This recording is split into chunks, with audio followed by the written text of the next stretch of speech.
Hello friends, প্রত্যেকদিন তোমাদের আমার ড্রয়িংয়ের ভিডিও দেখাই। আজকে তোমাদের দেখাবো যে আমরা তিন বান্ধবী একদিন এক জায়গায় হলে কি কি করি। আমাদের বাড়ির লোক সবাই একদম অতিষ্ঠ হয়ে যায় আমাদের জ্বালায়।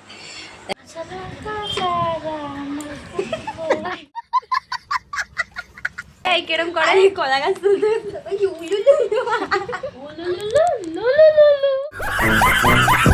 এটা হচ্ছে 1 নম্বরের সাইকো। তোদের সোনার চেনটা কত পড়েছে? 80,000 পড়েছি আংটিগুলো। প্লাস্টিকের আংটি, এটা প্লাস্টিকের আর এটা স্টিলের। ও আমি এটা কি প্লাটিনামের? যত ঘরে বাসনপত্র ছিল আমি সব ওইগুলো দিয়ে এগুলো বানাই।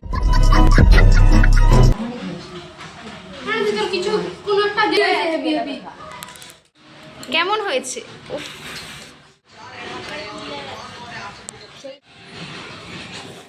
সত্যি আম মাখাটা জাস্ট ওয়াও ছিল।